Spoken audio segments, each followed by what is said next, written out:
ഭക്ഷണം അത് തന്നെ അന്നജം, അതിൽ ഗ്ലൂക്കോസ് ഉണ്ട്, അതിൽ മധുരമുണ്ട്. അത് നമുക്ക് കൃത്യമായി വർക്കൗട്ട് നടക്കുന്നില്ല, നമ്മൾ അധ്വാനം കുറവാണ്, നടക്കുന്നേ ഉള്ളൂ.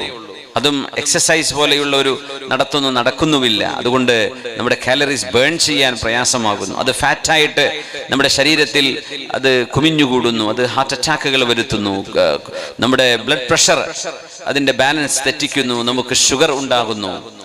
വെള്ളം കുടിച്ചു കഴിഞ്ഞാൽ ശരീരം ശുദ്ധമാവും. കിഡ്നി എന്ന് പറയുന്ന അള്ളാഹു നൽകിയ വലിയ അനുഗ്രഹമായ അവയവം, അത് ശുദ്ധിയാവുന്നത് പച്ചവെള്ളം കുടിക്കുമ്പോഴാണ്. രാവിലെ എണീറ്റാൽ വെള്ളം കുടിക്കുന്ന ഒരു പ്രയാസമില്ല. അതിനെ സംബന്ധിച്ചൊക്കെ ചില ആളുകളെങ്കിലും അത് പറ്റൂല, അല്ലെങ്കിൽ അങ്ങനെയാണ് ഇങ്ങനെ ഹദീസ് ഉണ്ടല്ലോ എന്നൊക്കെ പറയാറുണ്ട്. സത്യത്തിൽ വെള്ളം കുടിക്കണമെന്നാണ്, വെറും വയറ്റിൽ ശുദ്ധമായ വെള്ളം കുടിക്കണമെന്നാണ്. ശരീരം ക്ലീൻ ചെയ്യുന്നു. എന്നിട്ടൊരൽപ്പം ഗ്യാപ്പ് കഴിഞ്ഞിട്ട് നമ്മൾ ബ്രേക്ക്ഫാസ്റ്റ് കഴിക്കുന്നു. രാത്രി മഗ്രിബോടുകൂടെ അല്ലെങ്കിൽ ഇശാ മഗ്രിബിനിടയിൽ രാത്രി ഭക്ഷണം കഴിച്ചിരിക്കണമെന്നാണ്. എന്നിട്ട് പിന്നെ ഒരു 10 മണിക്കാണ് ഉറങ്ങുന്നതെങ്കിൽ പോലും കുഴപ്പമില്ല, രാത്രിയിലെ ഭക്ഷണം വൈകിപ്പിക്കരുത്. നബി തങ്ങൾ പറഞ്ഞു, ഭക്ഷണം നിങ്ങൾ വിശക്കുമ്പോഴേ കഴിക്കാവൂ, വല തനാമു അലൈഹ. ഭക്ഷണം കഴിച്ച് നേരെ ഉറങ്ങാൻ പോകരുത്. മിനിമം ഒരു 3 മണിക്കൂറെങ്കിലും ഭക്ഷണം കഴിഞ്ഞ് നമ്മൾ ഒന്ന് അനങ്ങിയതിന് ശേഷമേ ഉറങ്ങാൻ പാടുള്ളൂ എന്നാണ്. അപ്പൊ ചില ആളുകൾക്കെങ്കിലും ഭക്ഷണം കഴിച്ച് അങ്ങനെ ഉറങ്ങാൻ ഞാൻ ഉറക്കം കിട്ടൂല എന്നങ്ങനെയൊക്കെ പറയും. ഈ ദുശ്ശീലങ്ങളൊക്കെ നമ്മൾ മാറ്റിയില്ലെങ്കിൽ അള്ളാഹുവിന്റെ മെഷീനായതുകൊണ്ടാണ് നമുക്കൊന്നും വലിയ അസുഖമൊന്നും പെടാതെ ഇങ്ങനെ പോകുന്നത്. ഇല്ലെങ്കിൽ എത്രയോ പെട്ടെന്ന് നമ്മുടെ ശരീരത്തിന്റെ അവയവങ്ങളൊക്കെ നമുക്ക് നഷ്ടമായേനെ. അതുകൊണ്ട് ഭക്ഷണം കഴിച്ച് കിടന്നുറങ്ങുക. പാതിരാവുകളിൽ നമ്മുടെ റോഡ് സൈഡുകളിലെ നൈറ്റ് ഫുഡ് ഇത് ഏറ്റവും ഡേഞ്ചർ ഉള്ള ഒരു സംഭവമാണ്. കച്ചവടക്കാരെ വിഷമിപ്പിക്കാൻ വേണ്ടി പറയല്ല, മനുഷ്യൻ രോഗിയാവുന്നത് ഈ രാത്രി ഭക്ഷണം കൊണ്ടാണ്. അതെന്തെങ്കിലും വളരെ ചെറുത്, പഴമോ പഴവർഗ്ഗങ്ങളോ, ഒരൽപ്പം എന്തെങ്കിലും ലഘുവായ, അത്രക്ക് വിശപ്പുണ്ടെങ്കിൽ, ഇല്ലെങ്കിൽ അത് മഗ്രിബോടുകൂടെ കഴിച്ചിരിക്കണം. അല്ലെങ്കിൽ നോമ്പ് തുറക്കുന്ന സമയം, ആ സമയത്ത് രാത്രി ഭക്ഷണം കഴിച്ചിരിക്കണം. എന്നിട്ട് എത്ര സമയത്ത് ഉറങ്ങുകയാണെങ്കിലും കുഴപ്പമില്ല, വല്ല വെള്ളമോ എന്തെങ്കിലും പാനീയമോ ഒക്കെ കുടിച്ചിട്ട് വിശപ്പുണ്ടെങ്കിൽ അതിനെ പിടിച്ചു നിർത്തുക. രാവിലെ ഭക്ഷണം കഴിക്കുക. സുബഹി നിസ്കാരം കഴിഞ്ഞ് ഒരു പ്രാതൽ, ഉച്ചഭക്ഷണത്തോടുകൂടെ നമുക്ക് ളുഹർ നിസ്കാരം, സ്നാക്കിനോടുകൂടെ നമ്മുടെ അസർ, മഗ്രിബ് ഇശാഇന്റെ കൂടെ നമ്മുടെ ഡിന്നർ. ഇങ്ങനെ കൃത്യമായ നമ്മുടെ ആരാധനാ സമയവും ഭക്ഷണക്രമവും കൃത്യമാണ്. അതിൽ ഒരൽപ്പം നമ്മൾ ഈ അരിഭക്ഷണം കുറച്ചു കഴിഞ്ഞ് പച്ചവെള്ളം കുടിക്കുന്ന ശീലം നമ്മൾ കൂട്ടിക്കഴിഞ്ഞാൽ അത് വലിയ അനുഗ്രഹമായിരിക്കും. ഞാൻ എൻ്റെ സുഹൃത്തിൻ്റെ വീട്ടിൽ ചെന്ന്, ലണ്ടനിലായിരുന്നു. അപ്പോൾ അവര് ബ്രിട്ടീഷുകാരാണ്. നമ്മുടെ നാട്ടിലൊക്കെ ഒരു വീട്ടിൽ കയറി ചെന്ന് ആദ്യം ജ്യൂസ് അടിക്കട്ടെ എന്നല്ലേ ചോദിക്കുക, ജ്യൂസ് വേണമെന്നോ ചോദിക്കുക. നമ്മൾ ആ വീട്ടിലേക്ക് കയറി ചെന്നപ്പോൾ അവരാദ്യമായി കൊണ്ടുതന്നത് നല്ല ഒരു തെളിഞ്ഞ ഒരു ഗ്ലാസ്സിൽ പച്ചവെള്ളമാണ് കൊണ്ടുവന്നത്. അത് അവരുടെ സ്വീകരണമാണത്രേ. പച്ചവെള്ളം കൊടുക്കാൻ ഏറ്റവും നല്ല വെള്ളം, ഭൂമിയിലെ ഏറ്റവും നല്ല പാനീയം പച്ചവെള്ളമാണ്. അത് കഴിഞ്ഞിട്ടേ നമ്മുടെ ചായയും ജ്യൂസും കാപ്പിയൊക്കെ ആവുന്നുള്ളൂ. അപ്പൊ നമ്മുടെ നാട്ടിലാണെങ്കിൽ അത് വലിയ പോരായ്മയാണ്, അത് വലിയൊരു മോശമാണ്. പച്ചവെള്ളേ തന്നുള്ളൂ എന്ന് പറയും, ജ്യൂസ് തന്നില്ല എന്നോ. ഈ ജ്യൂസ് മധുരം കലക്കിയാണെങ്കിൽ നമുക്ക് ഭയങ്കരമായിട്ട് ശരീരത്തിന് അസുഖങ്ങൾ ഉണ്ടാക്കുന്നു. ഇങ്ങനെ നമ്മൾ ഭക്ഷണക്രമം കൊണ്ട് രോഗികളായി മാറുന്നവരാ നമ്മുടെ നാട്ടുകാർ. തിന്നിട്ട് രോഗിയാവുന്നതാണ്, ഭക്ഷണം കഴിക്കാത്തത് കൊണ്ടല്ല. അതുകൊണ്ട് ഡയാലിസിസ് സെന്ററുകൾ നാടുകളിൽ നിന്ന് കൂടിക്കൊണ്ടുവരുമ്പോഴേ നമ്മുടെ കിഡ്നി നഷ്ടപ്പെടാതെ പച്ചവെള്ളം കുടിച്ചതിനെ ശുദ്ധീകരിക്കാൻ നമ്മൾ തയ്യാറായില്ലെങ്കിൽ മഹല്ലുകളിൽ ഡയാലിസിസ് സെന്റർ വേണ്ട അവസ്ഥയിലേക്കാണ് നമ്മുടെ നാട് നീങ്ങിക്കൊണ്ടിരിക്കുന്നത്.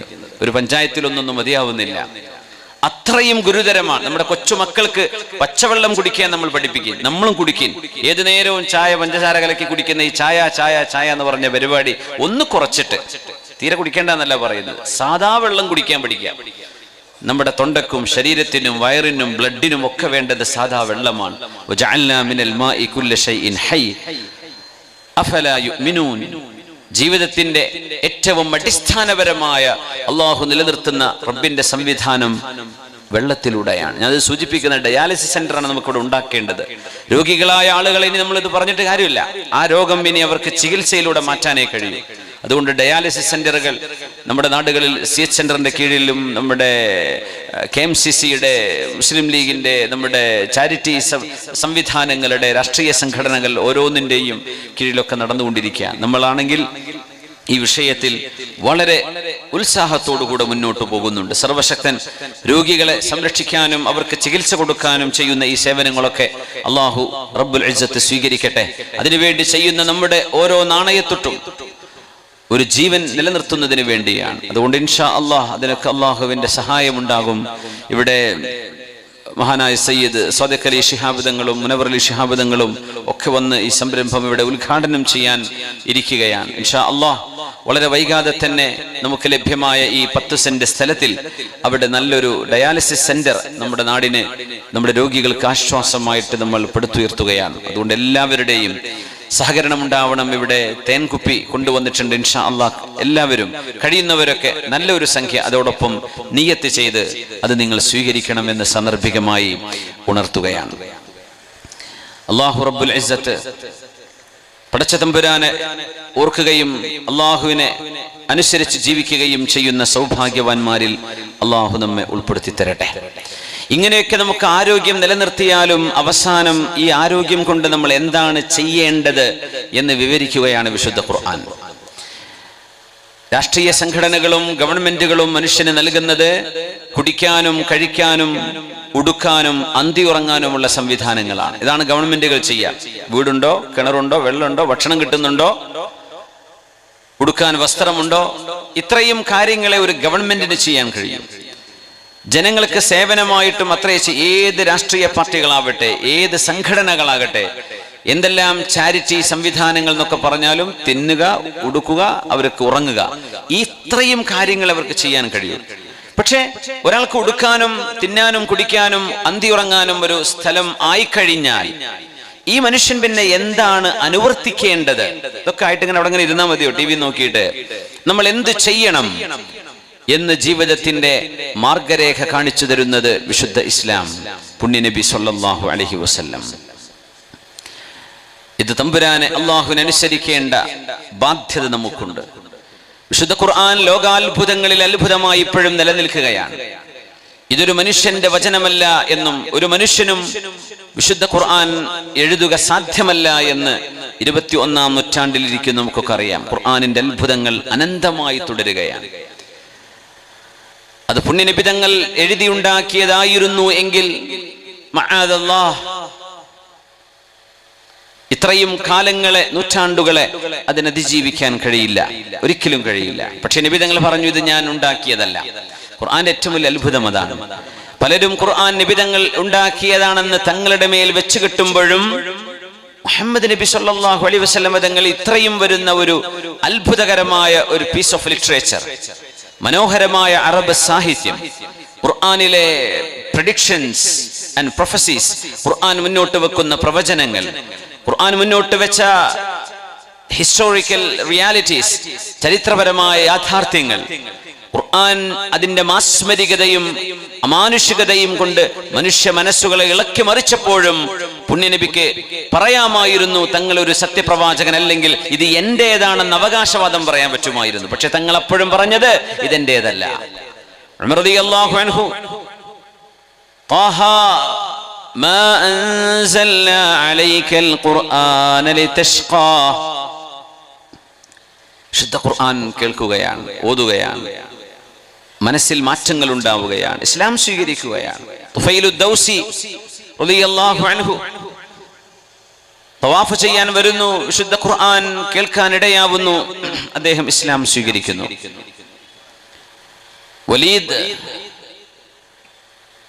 വലീദ് ബിൻ മുഗീറ ഖുർആനിന്റെ മാസ്മരികത കണ്ട് ഇത് അത്ഭുതമാണ്, മാ ഹാദാ ഖൗലുൽ ബശർ, this is not word of a man or any human, ഇതൊരു മനുഷ്യന്റെ വാക്കുമല്ല, ഇതൊരു മനുഷ്യന് ചെയ്യാൻ കഴിയില്ല എന്ന് ഖുർആനെ സംബന്ധിച്ച് പറഞ്ഞപ്പോഴും നമ്മുടെ നബി പറഞ്ഞിട്ടില്ലല്ലോ ഇത് എന്റേതാണ്, അഭിമാനം പറയാൻ പറഞ്ഞൂടെ അത് ഞാൻ ചെയ്തതാണ്, അങ്ങനെ പറയൂലേ സാധാരണ. ഈ അത്ഭുതങ്ങളൊക്കെ നടന്നപ്പോഴും നമ്മുടെ നബി ഒരിക്കലും പറഞ്ഞില്ല ഇത് എന്റേതാണെന്ന്. തങ്ങൾ എപ്പോഴും പറഞ്ഞത് ഇത് അള്ളാഹു എനിക്ക് ഇറക്കി തന്നതാണ്. അതാണ് സത്യസന്ധത. അല്ലെങ്കിൽ ഒരു മാർക്കറ്റ് സാധനത്തിന് മാർക്കറ്റിംഗ് ആയിക്കഴിഞ്ഞാൽ മാർക്കറ്റിൽ വാല്യൂ ഉണ്ടെന്ന് പറഞ്ഞത് ഞങ്ങളുടേതാണ്, അങ്ങനെയല്ലേ ആൾക്കാർ പറയാ. പുണ്യനബി ഒരിക്കലും പറഞ്ഞില്ല ഇത് എന്റേതാണെന്ന്. തങ്ങൾ പറഞ്ഞു ഇതെനിക്ക് ലഭിച്ചതാണ്. ഒരിക്കലും അവകാശവാദം ഉന്നയിച്ചില്ല. പിന്നെ എങ്ങനെ തങ്ങളുടെ മേൽ ഇത് കെട്ടിവെച്ചു കൊടുക്കുക? തങ്ങൾ തന്നെ പറയുന്നത് ഞാൻ എന്റേതല്ല. അതുമാത്രമല്ല ഹദീസുകൾ, ലക്ഷക്കണക്കിന് ഹദീസുകൾ ഇവിടെ നിലനിൽക്കുന്നത് ഖുർആൻ സത്യമാണെന്ന് ബോധിപ്പിക്കാൻ. പുണ്യനബി തങ്ങളുടേതാണ് ഖുർആനെങ്കിൽ ഹദീസിന്റെയും ഖുർആനിന്റെയും ഭാഷ്യം രണ്ടും രണ്ടാണ്. ഹദീസ് നോക്കുന്ന ആളുകൾക്കറിയും ഹദീസ് ഏതാണ് ഖുർആൻ ഏതാണ്, അതിന് ടെക്സ്റ്റ് വായിച്ചാൽ തന്നെ മനസ്സിലാവും ഇത് ഖുർആൻ അല്ല. നബി തങ്ങളുടെ ഹദീസുകൾ തങ്ങളുടെ വാക്കുകളാണ്. ആ വാക്കുകളെ പോലെ ഒരിക്കലുമല്ല ഖുർആൻ. പിന്നെ എങ്ങനെ രണ്ടും നബിയുടേതാണെന്ന് പറയാം? അത് തെളിയിക്കാനാണ് ഹദീസുകൾ ഇവിടെ സംരക്ഷിക്കപ്പെട്ടത്. ഹദീസ് നോക്കിയാൽ മനസ്സിലാവും ഇത് പുണ്യ നബി തങ്ങൾ ഉണ്ടാക്കിയതല്ല, ഖുർആൻ വ്യത്യസ്തമാണ്. ഹദീസ് തങ്ങളുടേതാണ്, പക്ഷെ ഖുർആൻ തങ്ങളുടെ വാക്കുകളല്ല. അതിലും വലിയ അത്ഭുതം, ഖുർആനിൽ വന്ന ശാസ്ത്രീയമായ വ്യാഖ്യാനങ്ങൾ ഒന്നുമേ നബി തങ്ങൾ നമുക്ക് പറഞ്ഞു തന്നിട്ടില്ല സ്വല്ലല്ലാഹു അലൈഹി വസല്ലം. എന്തൊക്കെ അത്ഭുതങ്ങൾ അതിൽ വന്നു. ആറ്റം വിഭജിക്കപ്പെടാം എന്ന ഒരു സൂചന ഖുർആനിൽ കാണാൻ കഴിയും. അതൊക്കെ ഇപ്പൊ അടുത്ത കാലം 19-ാം നൂറ്റാണ്ടിൽ സംഭവിച്ച വിഷയങ്ങളാണ്. 20-ാം നൂറ്റാണ്ടിന്റെ പകുതിയിൽ ആറ്റം വിഭജിക്കപ്പെടാൻ പറ്റുമോ ഇല്ലയോ, ക്വാർക്കുകളായി പോസിട്രോണുകളായി അതിന് വിഭജിക്കാൻ പറ്റുമെന്ന് ഇപ്പോഴത്തെ കാലത്താണ് കണ്ടെത്തിയത്. ഖുർആൻ അതിൽ സൂചന നൽകിയിട്ടുണ്ട്. ചന്ദ്രനെ കുറിച്ച്, സൂര്യനെ കുറിച്ച്, താരപഥങ്ങളെ കുറിച്ച്, ബ്ലാക്ക് ഹോളുകളെ കുറിച്ച് ഫലാ ഉഖ്സിമു ബിമവാഖിഇൻ നുജൂം ഇന്നഹു ലഖസമുൻ ലൗ തഅലമൂന അദീം. കോടിക്കണക്കിന് നക്ഷത്രങ്ങളുടെ സമൂഹങ്ങളെ ഒരു കുഴിയിലേക്ക് വലിച്ചെടുക്കാൻ കഴിയുന്ന, ആ കുഴിയിലേക്ക് അങ്ങ് വീണ് കഴിഞ്ഞാൽ പൊടി പോലും കാണില്ല, ഒരു പ്രകാശം പോലും അതിൽ നിന്ന് രക്ഷപ്പെടില്ല. അത്തരം മണ്ഡലങ്ങൾ ആകാശ ലോകങ്ങളിലുണ്ട് എന്ന് കണ്ടെത്തിയത് ഈ അടുത്ത കാലത്ത് മരിച്ചുപോയ വീൽ ചെയറിൽ ഇരുന്ന, സംസാരിക്കാൻ കഴിയാതിരുന്ന, അത്ഭുതകരമായ ബുദ്ധിയുണ്ടായിരുന്ന the scientist on wheelchair Stephen Hawking, അദ്ദേഹത്തിന്റെ പഠനങ്ങളാണ് ബ്ലാക്ക് ഹോളുകൾ. ഖുർആൻ ചർച്ച ചെയ്ത വിഷയമാണ്. ഫലാ ഉഖ്സിബു ബിമവാഖിഇൻ നുജൂം. നക്ഷത്രങ്ങളെ ഉതിർത്തി വീഴ്ത്തുന്ന, നക്ഷത്രങ്ങൾക്ക് പിടിച്ചു നിൽക്കാൻ കഴിയാതെ അണ്ടിറങ്ങിപ്പോകുന്ന ഒരു പ്രദേശത്തെ തന്നെയാണ് സത്യം. എന്നിട്ട് ഖുർആൻ പറഞ്ഞു ഇന്നഹു ലഖസമുൻ ലൗ തഅലമൂന അദീം. നിങ്ങൾക്ക് സയന്റിഫിക് നോളേജ്, ശാസ്ത്രീയമായ അറിവ് നിങ്ങൾക്കുണ്ടാവുകയാണെങ്കിൽ നിങ്ങൾക്ക് ബോധ്യപ്പെടും ഞാൻ ഈ സത്യം ചെയ്യുന്നത് ഒരു മഹാത്ഭുതമാണ് എന്ന്. ഇതൊന്നും നബി തങ്ങൾ അറേബ്യയിൽ വിശദീകരിച്ചില്ല. 6-ാം നൂറ്റാണ്ടുകാർക്ക് തങ്ങൾ ഈ സയൻസ് ഒന്നും പറഞ്ഞു കൊടുത്തില്ല. കാരണം അതിന്റെ വ്യാഖ്യാനം സത്യസന്ധമായി തങ്ങൾ വിവരിച്ചാൽ ആ നാട്ടുകാർക്ക് അത് ഉൾക്കൊള്ളാൻ കഴിയില്ല, അവരത്ഭുതപ്പെട്ടു പോകും. അതുകൊണ്ട് കാലം അത് തെളിയിക്കും എന്ന രീതിയിൽ സയൻസുമായി ബന്ധപ്പെട്ടത് ആയത്തുകൾക്ക് നിബിധങ്ങൾ വ്യാഖ്യാനം നൽകിയിട്ടില്ല എന്നത് മറ്റൊരു അത്ഭുതമാണ്. അത് അറിവുള്ള ആളുകളെ വിശദീകരിക്കാൻ വേണ്ടി നിബിധങ്ങൾ ഒഴിച്ചിട്ട് കൊടുത്തതാണ്. അത് മഹാത്ഭുതങ്ങളാണ്. അതറിയണമെങ്കിൽ സയൻസ് പഠിക്കണം, ഭൗതിക ജ്ഞാനങ്ങൾ ഉണ്ടെങ്കിലേ. അതാണ് ഈ സമന്വയ വിദ്യാഭ്യാസം എന്നൊക്കെ പറഞ്ഞാൽ അത്രയേ ഉള്ളൂ. ഖുർആൻ മനസ്സിലാവണമെങ്കിൽ ഇൽമുൽ ഹദീസ്, മോഡേൺ സയൻസ് പഠിക്കണം, അപ്പോഴേ ഖുർആന്റെ വ്യാഖ്യാനം ശരിയാവുള്ളൂ. അല്ലെങ്കിൽ കാഫ് മല ഉണ്ടായിരുന്നു എന്ന് പറയേണ്ടി വരും. അങ്ങനെ മല ലോകത്ത് ഇല്ല. ഖാഫുൽ ഖുർആനിൽ മജീദ്. അത്ഭുതമാണ് അല്ലാഹുവിന്റെ ഗ്രന്ഥം. ആ ഗ്രന്ഥം നമ്മുടെ മുമ്പിലുള്ള കാലത്തോളം ഒരു മുസ്ലിമിനെ സംബന്ധിച്ചിടത്തോളം നമ്മുടെ ജീവിതത്തിന്റെ വഴി, നമ്മുടെ മാർഗരേഖ നമ്മുടെ മുമ്പിൽ കിടക്കുകയാണ്.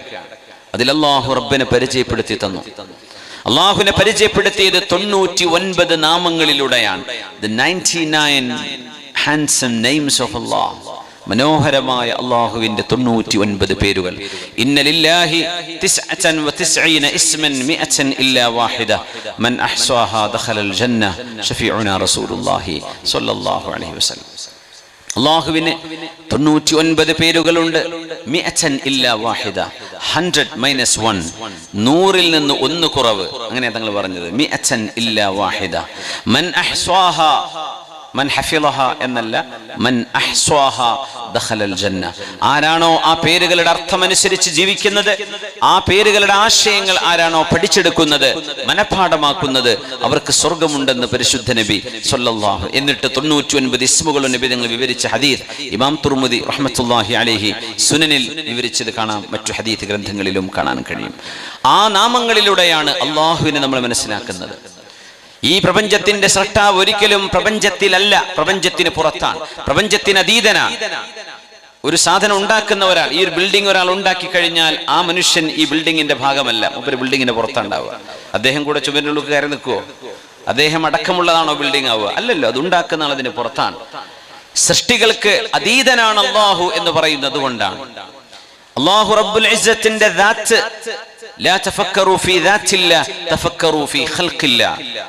Do not think in the essence of Allah, think in the creations of Allah.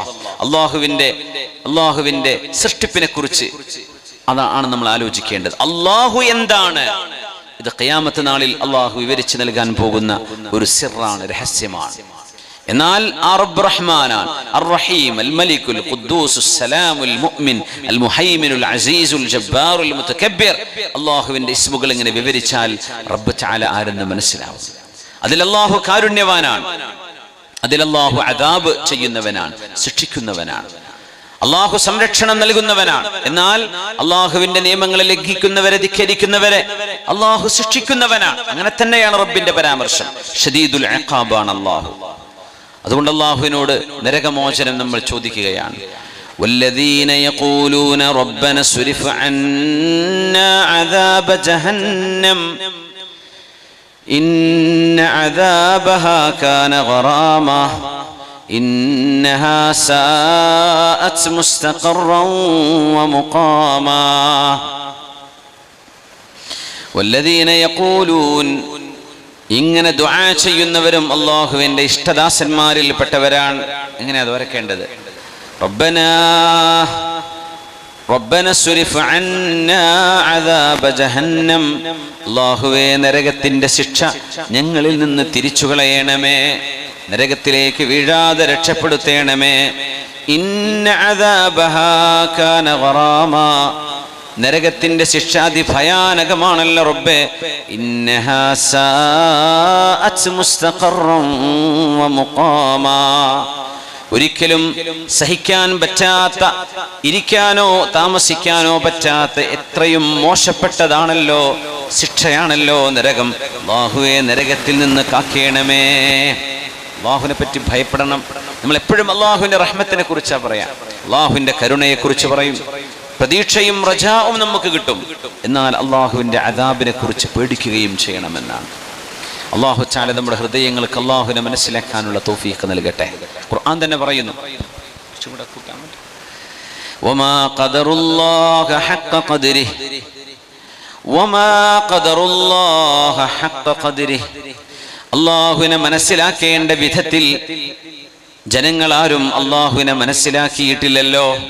അല്ലാഹു പറയാം, വമാ ഖദറുല്ലാഹ ഹഖ്ഖ ഖദ്രിഹി, അല്ലാഹുവിന്റെ മഹത്വം എത്രയാണെന്ന് നിങ്ങളുടെ ഹൃദയങ്ങളിൽ ഉള്ളത് അല്ലാഹു അർഹിക്കുന്ന മഹത്വം തന്നെയാണോ അത്ര നമ്മൾ മനസ്സുകൊണ്ട് റബ്ബിനെ കാണുന്നുണ്ടോ? നിങ്ങൾ അല്ലാഹുവിനെ ബഹുമാനിക്കേണ്ട വിധം ബഹുമാനിച്ചില്ലല്ലോ.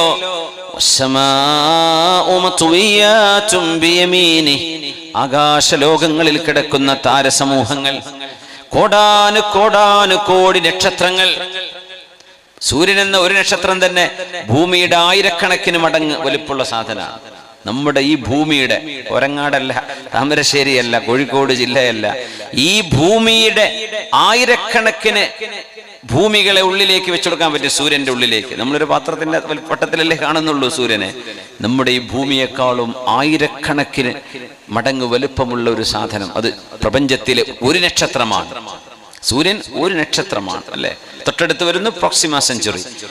അത് കഴിഞ്ഞ് 2,60,000 കോടി പ്രകാശവർഷങ്ങൾ അകലെയുള്ള നക്ഷത്രങ്ങൾ ഇന്ന് നാസയുടെ സയന്റിസ്റ്റുകൾ കണ്ടെത്തി എന്നാണ്. 2,60,000 കോടി പ്രകാശവർഷം.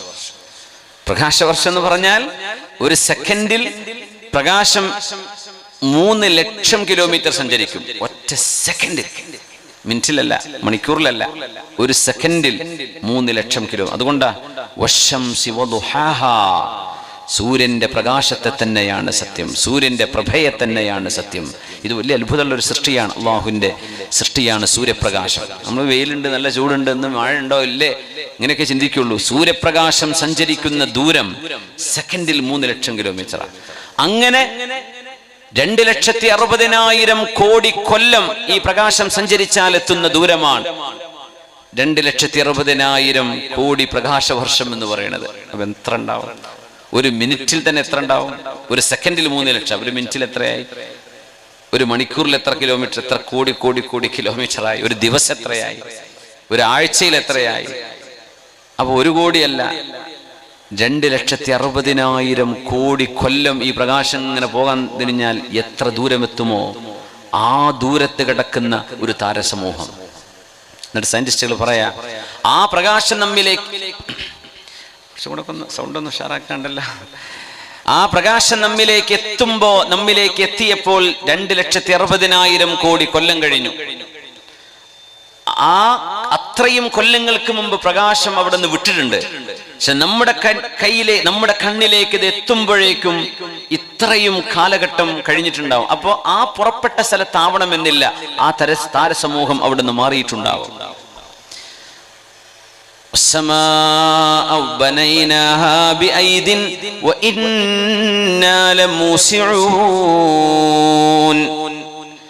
ആകാശലോകങ്ങളെ നാം നമ്മുടെ കരുത്തുപയോഗിച്ചുകൊണ്ട് സൃഷ്ടിച്ചതാണ്.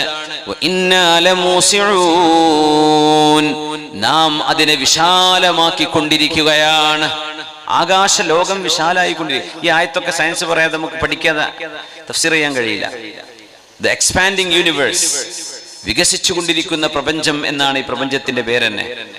ഇന്നലെ നിൽക്കുന്നിടത്തല്ല നക്ഷത്രങ്ങളുള്ളത്, താരസമൂഹങ്ങളുള്ളത്. നമ്മൾ മിൽക്കി വേയിലാകുമ്പോൾ ഒരേ സ്ഥലത്ത് തോന്നും, പക്ഷേ നമ്മുടെ താരസമൂഹം അടുത്തൊരു താരസമൂഹത്തിൽ നിന്ന് അകന്നുകൊണ്ടിരിക്കുകയാണ്.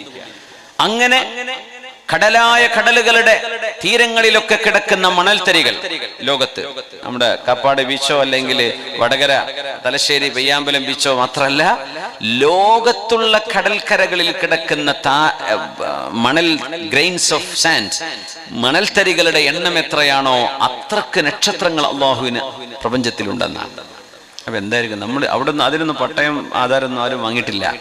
നമ്മൾ ഈ 4 സെന്റിന് വേണ്ടി ഈ ഭൂമിയിൽ കിടന്ന് കച്ചറ കൂടുകയാണ്. ആകാശലോകം അനന്തമായി കിടക്കുകയാണ്.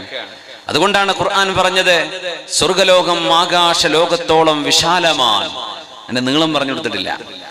നീളം ഇനി എന്തിനാ പറയേണ്ടത്? വീതി തന്നെ എത്ര ഉണ്ടെങ്കിൽ പിന്നെ എന്തായിരിക്കും അതിന്റെ വീതി? അതിന്റെ നീളം, വീതി തന്നെ ഇത്രയാണ്. പ്രപഞ്ചത്തോളം ചിന്തിക്കാൻ കഴിയില്ല നമുക്ക്, അത്രയും വലുതാണ്. അതിന്റെ അപ്പുറത്താണ് ഒന്നാനാകാശം. അത് ഇതുവരെ കണ്ടെത്താൻ പറ്റിയിട്ടില്ല.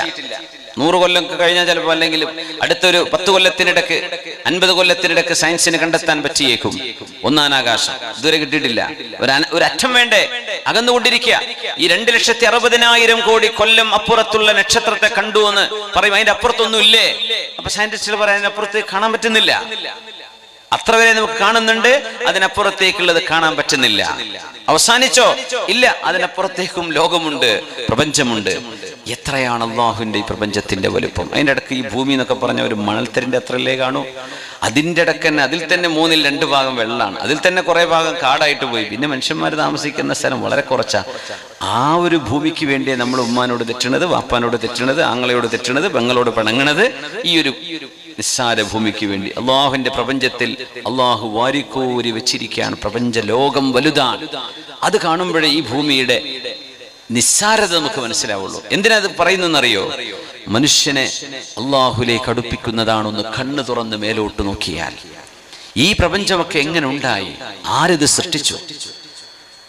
ആയിഷ ബീവി റളിയല്ലാഹു അൻഹ, അതാ റളിയല്ലാഹു അൻഹും അവരുടെ കൂട്ടുകാരനും അള്ളാഹുവിന്റെ ഹബീബിന്റെ വഫാത്തിന് ശേഷം ആയിഷ ബീവി റളിയല്ലാഹു അൻഹയെ ചെന്ന് കണ്ട അനുഭവമുണ്ടല്ലോ. ബീവിയോട് ചോദിച്ചു, യാ ഉമ്മനാ ഉമ്മൽ മുഅ്മിനീൻ, ഞങ്ങളുടെ മാതാവായ ഉമ്മ ആയിഷ ബീവി റളിയല്ലാഹു അൻഹ, അങ്ങ് ഞങ്ങളോടൊന്ന് പറഞ്ഞു തരുമോ? അഖ്ബിരീന അൻ അഅജബി ശൈഇൻ റഅയ്തീഹി മിർ റസൂലില്ലാഹ്, അള്ളാഹുവിന്റെ റസൂലിന്റെ കൂടെ ജീവിക്കുന്ന കാലത്ത്, നബി തങ്ങളുടെ കൂടെയുള്ള ജീവിതത്തിൽ അങ്ങേക്ക് മറക്കാൻ കഴിയാത്ത, ബീവിക്ക് ഒരിക്കലും മറക്കാൻ കഴിയാത്ത ഒരനുഭവം, അതൊന്ന് പറഞ്ഞു തരുമോ എന്ന് ചോദിച്ചപ്പോ, ആകാശലോകങ്ങളെ സംബന്ധിച്ച് ചിന്തിക്കാൻ അള്ളാഹു പറഞ്ഞ ആയത്തിറങ്ങിയ രാത്രിയിൽ അള്ളാഹുവിന്റെ റസൂൽ സ്വല്ലല്ലാഹു അലൈഹി വസല്ലമ തങ്ങൾ പൊട്ടിക്കരഞ്ഞ ഒരു സംഭവമാണ് ആയിഷ റളിയല്ലാഹു അൻഹ പറഞ്ഞത്. ആദ്യം കൊടുത്ത മറുപടി, കുല്ലു അംരിഹി കാന അജബാ, എന്റെ ഹബീബിന്റെ ജീവിതം മുഴുക്കയും അത്ഭുതമായിരുന്നു, എല്ലാം അത്ഭുതമായിരുന്നു. എന്താ ഞാൻ പറയാം. പക്ഷേ ഒരു രാത്രി എനിക്ക് ഓർമ്മയുണ്ട്, എന്റെ റൂമിലേക്ക് കയറി വന്ന് അള്ളാഹുവിന്റെ ഹബീബ് എന്നോട് പറഞ്ഞു, ദഈനി യാ ആയിഷ അതഅബ്ബദു ലിറബ്ബി. ആയിഷ ഇന്നു രാത്രി തമാശ പറയാൻ ഞാനില്ല. ആയിഷ ഇന്നു രാത്രി ഞാൻ അല്ലാഹുവിന് വേണ്ടി ഇബാദത്ത് ചെയ്തോട്ടെ, നിങ്ങൾക്ക് വിഷമൊന്നുമില്ലല്ലോ, നിങ്ങൾക്ക് പൊരുത്തക്കേടൊന്നുമില്ലല്ലോ. ആയിഷ റളിയല്ലാഹു അൻഹ പറഞ്ഞു, യാ റസൂലല്ലാഹ് ഉഹിബ്ബു മാ തുഹിബ്ബു യാ റസൂലല്ലാഹ്, അങ്ങയുടെ ഇഷ്ടം എന്താണോ അതുതന്നെയാണ് എൻ്റെ ഇഷ്ടം. അങ്ങേക്ക് നിസ്കാരമാണെങ്കിൽ എനിക്കൊരു പ്രയാസവുമില്ല, അങ്ങ് നിസ്കരിച്ചോളൂ നബിയേ. ഖാമ ഫതവല്ലഅ, നബി തങ്ങൾ വുദു എടുത്തു, അവിടെ നിന്ന് നിസ്കരിക്കുകയാണ്. ആ നിസ്കാരം 2 റക്അത്തായിരുന്നു. ആ 2 റക്അത്ത് കഴിഞ്ഞപ്പോഴേക്കും സുബ്ഹിയുടെ ബാങ്ക് വിളിക്കാൻ സമയമായി. അവിടുന്ന് കരയുന്നത് ഞാൻ അറിഞ്ഞു. അവിടുത്തെ ഖൽബിനൊരു തേങ്ങലുണ്ടായി. റുകൂഇൽ ഒരുപാട് നേരം അവിടുന്ന് കരയുന്നു. ഇഅ്തിദാലിലേക്ക് സമിഅ അല്ലാഹു ലിമൻ ഹമിദ. രാത്രി നേരത്ത് എല്ലാവരും കിടന്നുറങ്ങുന്ന, കൂർക്കം വലിച്ചുറങ്ങുന്ന നേരത്ത് ലോകത്തിന്റെ ഗുരു അല്ലാഹുവിന്റെ മുമ്പിൽ സുജൂദിൽ കിടക്കുമ്പോഴും കരയുകയായിരുന്നു. ബിലാൽ ഇബ്നു റബാഹ് റളിയല്ലാഹു അൻഹു വരുന്നു. മാ യുബ്കീക യാ റസൂലല്ലാഹ് ഫിദാക അബീ വ ഉമ്മീ. നബിയേ, എൻ്റെ ഉമ്മയും ഉപ്പയും അവരുടെ ജീവനേക്കാളും വലുത് അങ്ങയുടെ ജീവനാണ്. എന്തിനാണ് നബിയെ അങ്ങ് കരയുന്നത്? അങ്ങയെ കരയിപ്പിച്ച വസ്തുത എന്താണെന്ന് ബിലാൽ ഇബ്നു റബാഹ് റളിയല്ലാഹു അൻഹു ചോദിച്ചപ്പോൾ അല്ലാഹുവിന്റെ റസൂൽ മറുപടി കൊടുത്ത കഥയാണ് ആയിഷ ബീവി പറയുന്നത്. യാ ബിലാൽ ഉൻസിലത് അലയ്യൽ ലൈല ആയ, അല്ലാഹു എനിക്കൊരു ആയത്ത് ഇറക്കി തന്നിരിക്കുന്നു. എന്നിട്ട് എന്നോട് പറഞ്ഞു, മൻ ഖറഅഹാ വലം വൈലുൽ ലിമൻ ഖറഅഹാ വലം യതഫക്കറു ഫീഹാ. ആ ആയത്തുകൾ ചിന്തിക്കാതെ വെറുതെ ഓതിപ്പോകുന്ന ആളുകൾക്ക് ശിക്ഷയുണ്ടാകുമെന്ന് അല്ലാഹു എന്നെ അറിയിച്ചിരിക്കുന്നു. ബിലാലെ, ഞാനത് ഓർത്തുകൊണ്ട് കരയുകയായിരുന്നു, ചിന്തിക്കുകയായിരുന്നു. സൂറത്തു ആലി ഇംറാനിലെ അവസാന ഭാഗമാണത്. ബിസ്മില്ലാഹിർ റഹ്മാനിർ റഹീം. إن في خلق السماوات والأرض واختلاف الليل والنهار لآيات لأولي الألباب الذين يذكرون الله قياما وقعودا وعلى جنوبهم ويتفكرون في خلق السماوات والأرض ربنا ما خلقت هذا باطلا ربنا ما خلقت هذا باطلا سبحانك فقنا عذاب النار إن في خلق السماوات والأرض തീർച്ചയായും ആകാശഭൂമികളെ പടച്ചതിലുണ്ട്. ആകാശഭൂമികൾ, പ്രപഞ്ചം എന്ന് സൂചിപ്പിക്കാൻ ഖുർആനിന്റെ ഒരു ശൈലിയാണത്. പ്രപഞ്ചം എന്നാണ് ഇതിനർത്ഥം. അൽ ആലം ബി അസ്രിഹി, ലോകം ഒന്നാകെ എന്നാണ് ഇതിനർത്ഥം. സമാവാതു വൽ അർദ്, ആകാശ ലോകങ്ങളെയും ഭൂമിയെയും പടച്ചതിലുണ്ട്. ഭൂമിക്കൊരു പ്രത്യേകത ഉണ്ടെന്നാണ്, മറ്റു ഗ്രഹങ്ങളെ പോലെയല്ല. വൽ അർദ വദഅഹാ ലിൽ അനാം, മനുഷ്യ ജീവന്, സൃഷ്ടിപ്പിന്, ജീവജാലങ്ങൾക്ക് സവിശേഷമായി അല്ലാഹു ഇറക്കിയതാണ്, സംവിധാനിച്ചതാണ് ഭൂമി എന്നാണ്. നമ്മുടെ പരിപാടിയുടെ വിജയത്തിന് വേണ്ടി നിങ്ങളുടെ മുമ്പിലേക്കൊക്കെ നമ്മുടെ പ്രവർത്തകന്മാർ സമീപിക്കുന്നുണ്ട്. എല്ലാവരും നല്ല ഒരു സംഭാവന നൽകി സ്വീകരിക്കണേ. അതോടൊപ്പം അതിൻ്റെ തേൻകുപ്പി ഇൻഷാ അല്ലാഹ് എല്ലാവരും നല്ല ഒരു സംഭാവന കൊടുത്ത് സ്വീകരിക്കുക, വിജയിപ്പിക്കണേ. അള്ളാഹു വിജയിപ്പിക്കട്ടെ. നമുക്ക് ഇൻഷാ അല്ലാഹ് ഈ ഡയാലിസിസ് സെന്റർ നമ്മുടെ കോരങ്ങാട് വളരെ പെട്ടെന്ന് പണി കഴിഞ്ഞ് കാണണം. നമ്മുടെ രോഗികൾക്ക് അതിൻ്റെ ഫലം സിദ്ധിക്കണം, അവർക്കൊക്കെ ആരോഗ്യം തിരിച്ചു കിട്ടണം. അതിനൊക്കെ വേണ്ടിയുള്ള നമ്മുടെ ഒരു പരിശ്രമമാണ്. എല്ലാവരും, എല്ലാ വീടുകളും, ഓരോരുത്തരും ഇതിനെ സഹകരിക്കണം എന്ന് ഒന്നുകൂടെ ഉണർത്തുകയാണ്. ആയിഷ ബീവി റളിയല്ലാഹു അൻഹ ജീവിതത്തിലെ ഒരിക്കലും മറക്കാനാവാത്ത അനുഭവം പറഞ്ഞു കൊടുത്തത് ഈ ആയത്തുകൾ ഇറങ്ങിയ രാത്രിയാണ്. പ്രപഞ്ചത്തെ സൃഷ്ടിച്ചതിലുണ്ട്. വഖ്തിലാഫിൽ ലൈലി വന്നഹാർ, രാവും പകലും മാറി മാറി വരുന്നതിലും ഉണ്ട്. ലആയാതിൻ ലിഉലിൽ അൽബാബ്, ചിന്തിക്കുന്ന ആളുകൾക്ക് ഒരുപാട് പാഠങ്ങളുണ്ട്. എന്താണ് ഈ രാത്രി? നമ്മൾ ഇരുട്ടത്തിരിക്കുകയാണ്, നമ്മൾ കത്തിച്ചു വെക്കുന്ന ചില വെളിച്ചമേ ഉള്ളൂ. സൂര്യൻ ഉദിച്ചാൽ ഈ കല്ലിന്റെ ഉള്ളിലേക്ക് വരെ വെളിച്ചം കിട്ടും. നമ്മൾ എത്ര ലൈറ്റ് കത്തിച്ചു വെച്ചാലും ഈ ഹോളുകളിലേക്ക്, മടകളിലേക്ക്, പൊത്തിലേക്കൊക്കെ വെളിച്ചം കിട്ടുമോ? ഇല്ലല്ലോ. ഒരുപാട് ലൈറ്റ് ഉണ്ടാക്കണ്ടേ? എത്ര ഉണ്ടാക്കും നമ്മൾ? ചില സ്റ്റേഡിയങ്ങളൊക്കെ അല്ലെങ്കിൽ നല്ല ലൈറ്റ് കാണും, സ്റ്റേഡിയത്തിന്റെ ഇപ്പുറത്ത് ഇരുട്ടായിരിക്കും. അതിന്റെ തൊട്ടിപ്പുറത്തെ മതിലിലേക്ക് വരെ അതിന്റെ വെളിച്ചം കിട്ടൂല. മനുഷ്യൻ അള്ളാഹുവിന്റെ വെളിച്ചം നഷ്ടമായാൽ നമ്മളെ കൊണ്ട് കഴിയുന്ന രീതിയിൽ വെളിച്ചം കത്തിച്ചു വെക്കും. അത് അള്ളാഹുവിന്റെ വെളിച്ചത്തോളം എത്തുന്നില്ലല്ലോ. നമ്മൾ ആലോചിച്ച് നോക്കി, ഈ രാവുണ്ടാകുന്നത് എങ്ങനെയാണ്, പകലുണ്ടാകുന്നത് എങ്ങനെയാണ്, ഭൂമിയുടെ ചലനം, സൂര്യന്റേത് ചന്ദ്രന്റേത് കൃത്യമായ രേഖയിൽ അള്ളാഹു ഇതിനെ സംവിധാനിച്ചത് കൊണ്ടല്ലേ രാവും പകലൊക്കെ ഉണ്ടാകുന്നത്. നമ്മൾ ചൊവ്വയിലേക്ക് പോകുന്നതിനെ കുറിച്ച് സ്വപ്നം കാണുന്നതിന് കുഴപ്പമൊന്നുമില്ല. പക്ഷേ 24 മണിക്കൂർ സൈക്കിൾ ഇല്ല. നമ്മുടെ മരുന്നിനൊക്കെ ഡോക്ടർമാർ പറയില്ലേ, ദിവസം ഒരു ഗുളിക, ഒരു ദിവസം 2 ഗുളിക എന്ന് പറഞ്ഞാൽ 24 മണിക്കൂർ ക്ലോക്കിലാണ് നമ്മുടെ ശരീരം പ്രവർത്തിച്ചുകൊണ്ടിരിക്കുന്നത്. അവിടെ 24 മണിക്കൂർ അല്ല ദിവസം. സൂര്യാസ്തമയും സൂര്യോദയവും ഇനി അവിടെ ചെന്നാൽ കാണാൻ കഴിയില്ല. അവിടെ കാറ്റില്ല, അവിടെ മഴയില്ല, കാലാവസ്ഥയില്ല, പൂക്കൾ ഉണ്ടാവില്ല, ചെടികളില്ല, പക്ഷികളില്ല, സമുദ്രമില്ല. വെള്ളത്തിന്റെ ചില ട്രേസസ് കണ്ടു എന്ന് തോന്നുന്നു, അത്ര പറയുന്നത്. മത്സ്യമില്ല, പച്ചക്കറി കിട്ടൂല, മാംസമില്ല, കൃഷിയില്ല. രാവും പകലും അങ്ങനെയൊന്നും കാണാനില്ല. പകലാണെങ്കിൽ പകൽ തന്നെ, രാവാണെങ്കിൽ രാവ്.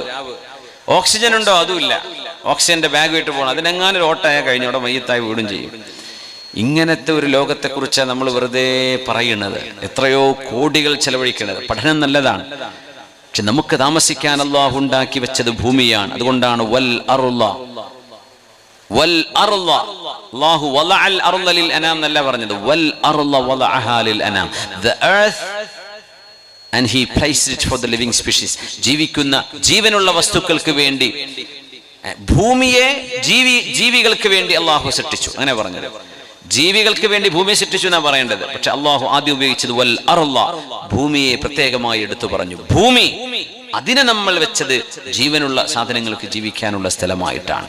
ഇങ്ങനെ വേറൊരു ഗ്രഹം ഇതുവരെ കണ്ടെത്തിയിട്ടില്ല. ഉണ്ടാകാം, അന്വേഷണങ്ങൾ നടക്കട്ടെ, അന്വേഷിച്ചോട്ടെ, പഠനങ്ങൾ നടക്കട്ടെ.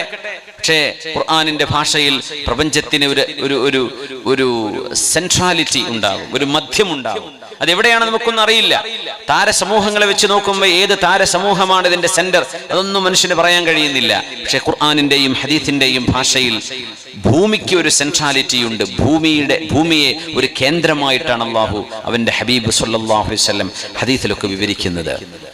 ഇൻഷാ അല്ലാഹ് സയൻസ് കണ്ടെത്തിക്കോട്ടെ, നമ്മുടെ ക്ലെയിം അല്ല, നമ്മുടെ പ്രമാണങ്ങളിൽ ഇങ്ങനെയാണ് കാണുന്നത്. അത് പറയാലോ. പ്രപഞ്ചത്തിന്റെ കേന്ദ്രം ഭൂമിയാന്ന് പറഞ്ഞ് ഒരുപക്ഷെ വിമർശകന്മാരായ ആളുകൾ പൊട്ടിച്ചിരിച്ചേക്കാം. അതല്ല, അങ്ങനെ ഒരു സെൻട്രാലിറ്റി ഉണ്ടെങ്കിൽ സയൻസ് പറയണം. ഇതുവരെ പറഞ്ഞിട്ടില്ല, പറയാൻ കഴിഞ്ഞിട്ടില്ല. അത് പറയണമെങ്കിൽ ഭൂമി പ്രപഞ്ചത്തിന്റെ ഒരു അതിര് കിട്ടണം. അത് ഇതുവരെ കിട്ടിയിട്ടില്ല. പക്ഷെ നമ്മൾ പറയുന്നു, നമ്മുടെ ഗ്രന്ഥങ്ങളിൽ വിശുദ്ധ ഖുർആനിലും ഹദീസിലും ഭൂമിയെ വളരെ ഇമ്പോർട്ടൻസോടുകൂടെ തന്നെയാണ് അള്ളാഹു അവതരിപ്പിച്ചത്. അതുകൊണ്ട് അതിനൊരു പ്രത്യേകതയുണ്ട്. ഒരുപക്ഷെ അത് കേന്ദ്രമായിരിക്കാം. ആ കേന്ദ്രബിന്ദു ഒരു പൊടി പോലെ അത്രയും ചെറുതായിരിക്കാം പ്രപഞ്ചത്തിൽ. അതൊക്കെ ശരിയാണ്. പക്ഷേ ഈ ഭൂമിയെ സംവിധാനിച്ചതിൽ വലിയ അത്ഭുതങ്ങളുണ്ട്. ഖുർആൻ പറയാൻ, ബിസ്മില്ലാഹിർ റഹ്മാനിർ റഹീം, ഇന്ന ഫീ ഖൽഖിസ് സമാവാതി വൽ അർളി വഖ്തിലാഫിൽ ലൈലി വന്നഹാർ واختلاف الليل والنهار لآيات لأولي الألباب الذين يذكرون الله قياما وقعودا وعلى جنوبهم. നിന്നുകൊണ്ടും ഇരുന്നുകൊണ്ടും കിടന്നുകൊണ്ടും അള്ളാഹുവിനെ ഓർത്തുകൊണ്ടിരിക്കുന്ന ചില ബുദ്ധിമാനികൾ, അവർക്ക് പാഠങ്ങളുണ്ട്. ദൈവത്തെ നിഷേധിക്കുന്നവർക്കല്ല. നിന്നുകൊണ്ടും ഇരുന്നുകൊണ്ടും കിടന്നുകൊണ്ടും പ്രപഞ്ചത്തിന്റെ സൃഷ്ടിപ്പിനെ കുറിച്ച് ആലോചിക്കുന്നവരാണ് ബുദ്ധിമാനികൾ. എന്നിട്ടവർ അള്ളാഹുവിനെ കുറിച്ച് ഓർത്തുകൊണ്ട് പറയുന്നു, റബ്ബനാ, ഞങ്ങളുടെ രക്ഷിതാവായവനെ, മാ ഖലഖ്ത ഹാദാ ബാതിലാ, അല്ലാഹുവേ നീ പ്രപഞ്ചത്തെ വെറുതെ പടച്ചതല്ലല്ലോ. ഫഖിനാ അദാബന്നാർ, ഞങ്ങളെ നരകത്തിൽ നിന്ന് കാത്തുകൊള്ളണമേ എന്ന് പറഞ്ഞ് രാവുകളിൽ പകലുകളിൽ നിന്നുകൊണ്ടും ഇരുന്നുകൊണ്ടും കിടന്നുകൊണ്ടും കണ്ണുനീർ വാർത്തുകൊണ്ട് ചിന്തിക്കുന്നവരാണ് അള്ളാഹുവിന്റെ ബുദ്ധിമാനികളെന്ന് അള്ളാഹുവിന്റെ ഹബീബിന് വിശുദ്ധമായ ഖുർആനിലൂടെ അള്ളാഹു ആശയം കൈമാറുമ്പോ, ആ രാത്രിയിൽ ഈ ആയത്തുകൾ ഇറങ്ങിയ രാവിനെ കുറിച്ചാണ് ആയിഷ ബീവി റളിയല്ലാഹു അൻഹ അത്ഭുതത്തോടെ പറയുന്നത്, എന്റെ ഹബീബിന്റെ ജീവിതത്തിൽ നിന്ന് എനിക്ക് മറക്കാൻ കഴിയാത്ത ഒരു അനുഭവം ഉണ്ടെങ്കിൽ ഈ ആയത്തിറങ്ങിയ രാവാണ്. ബിലാലേ, വൈലുൻ അലാ മൻ ഖറഅഹാ വലം യതഫക്കറു ഫീഹാ. ഈ ആയത്തുകളെ വെറുതെ ഓതുകയും നല്ല ഈണത്തിലും രാഗത്തിലും നമ്മൾ ഓതിപ്പോകുമ്പോഴും ചിന്തിക്കാനും അർത്ഥമറിയാനും കഴിയുന്ന ആളുകൾ അതിനെക്കുറിച്ച് ചിന്തിക്കാതെ പോയാൽ, അർത്ഥം അറിയാത്തവരെന്നെ പറഞ്ഞിട്ട് കാര്യമില്ലല്ലോ, അവർക്ക് എക്സ്ക്യൂസ് ഉണ്ട്, അവർക്കതിലൊരു ഒഴിവ് കഴിവുണ്ട്, അള്ളാഹ് മാപ്പാക്കി കൊടുക്കും.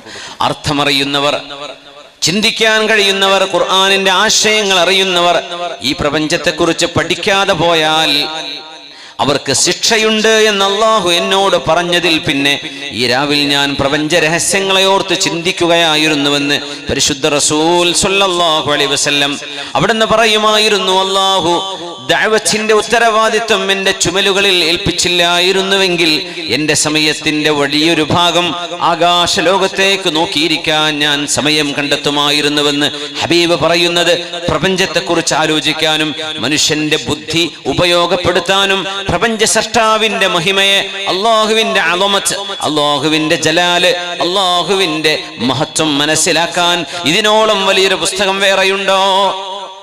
മുഅ്മിനീങ്ങൾ അല്ലാഹുവിനോർത്ത് കരയുന്നതാണ്, സന്തോഷം കൊണ്ട്, പേടി കൊണ്ട്, ഭയം കൊണ്ട്.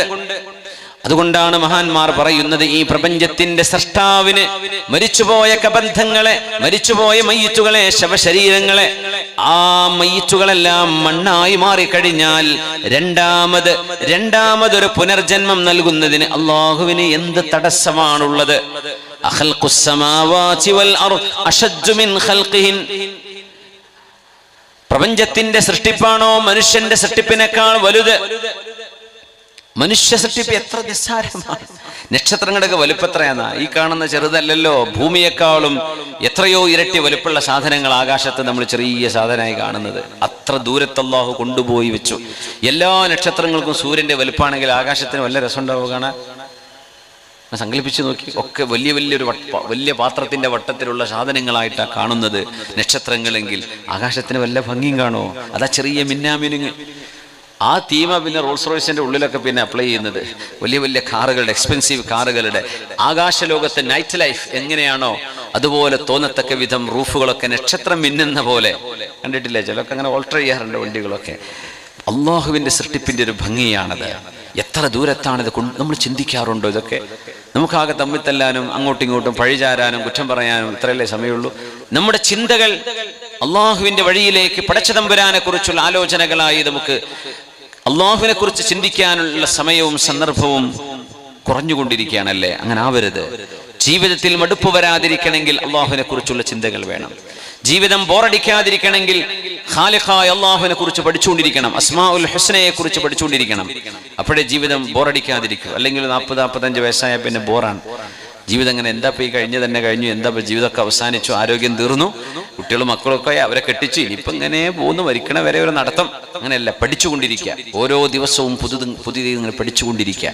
പഠനം മൻഹൂമാനി ലാ യശ്ബഅൻ, രണ്ടുപേർക്ക് വയറ് നിറയാറില്ല. അതിലൊന്ന് ത്വാലിബു മാലിൻ വത്വാലിബു ഇൽമിൻ, സമ്പത്തിന്റെ പിന്നാലെ പോകുന്ന ഒരാൾക്ക് വയറ് നിറയൂല. പിന്നെ പറഞ്ഞു നിബിധങ്ങൾ, വിജ്ഞാനത്തിന്റെ പിറകിൽ പോകുന്ന ഒരാൾ, അറിവ് ലഭിക്കണമെന്ന് ചിന്തിക്കുന്ന ഒരാൾ, അവർക്ക് മടുപ്പ് വരൂല.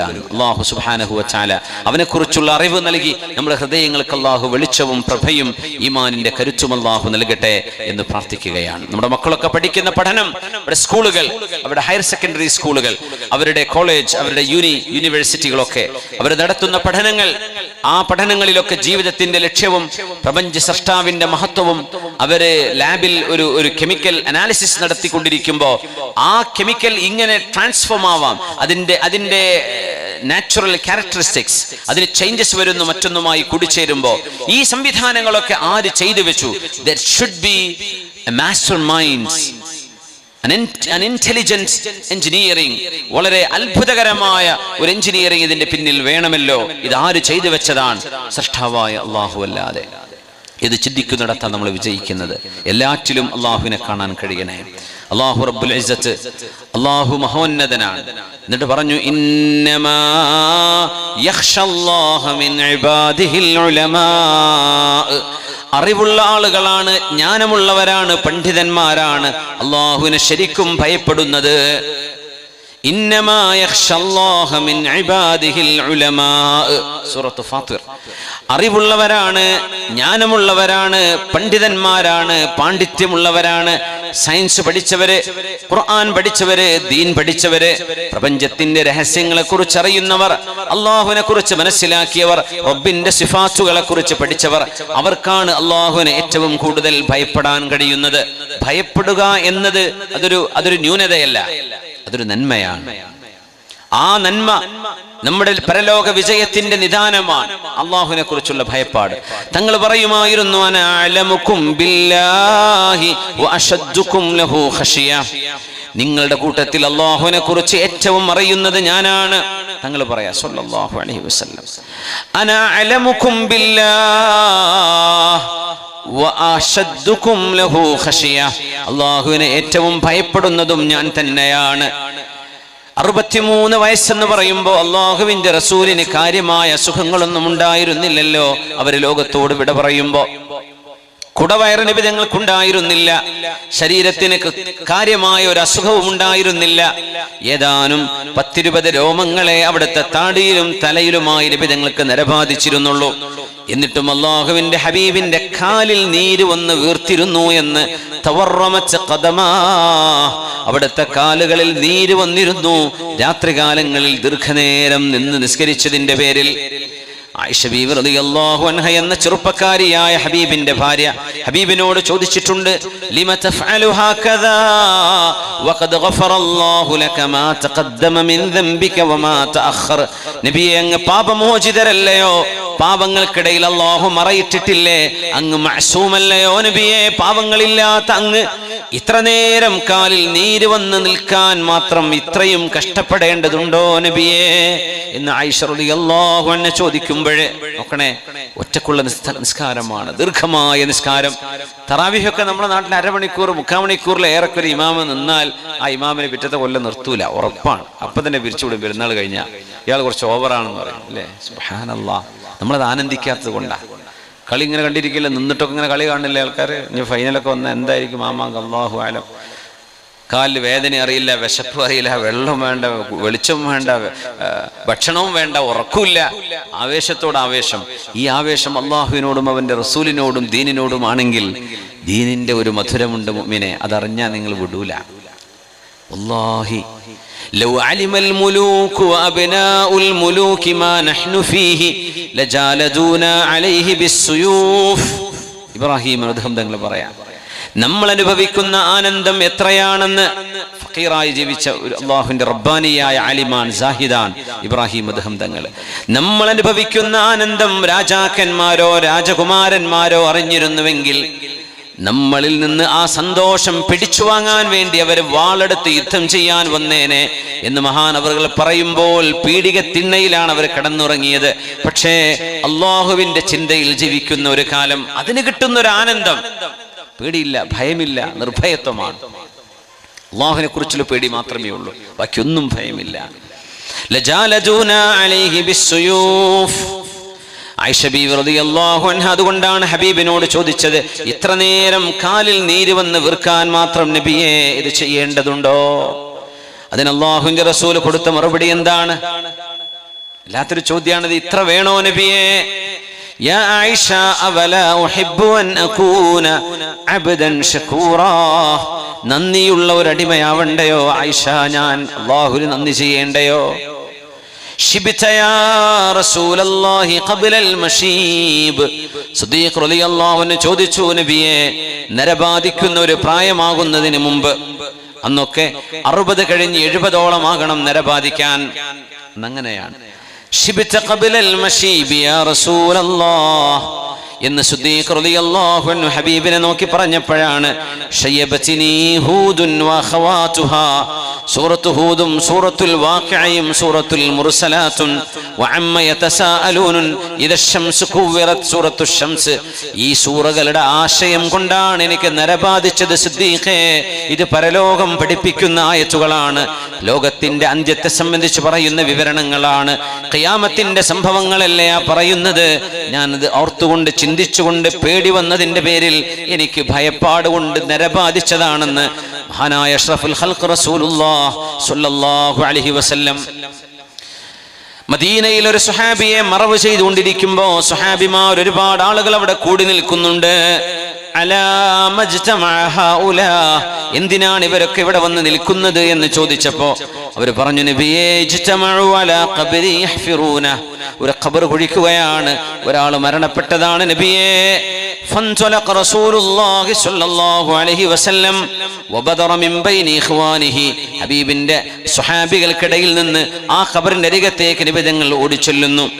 ആ ഖബറിലേക്ക് ഇങ്ങനെ നോക്കുന്നു, ആ കുഴിയിലേക്ക് നോക്കിയിട്ട് ഹത്താ ബല്ലഥറാ മിൻ ജുമൂഇ, ഹബീബിന്റെ കണ്ണുനീര് കൊണ്ട് ആ മണ്ണ് പോലും നനഞ്ഞു പോയിട്ടുണ്ട്.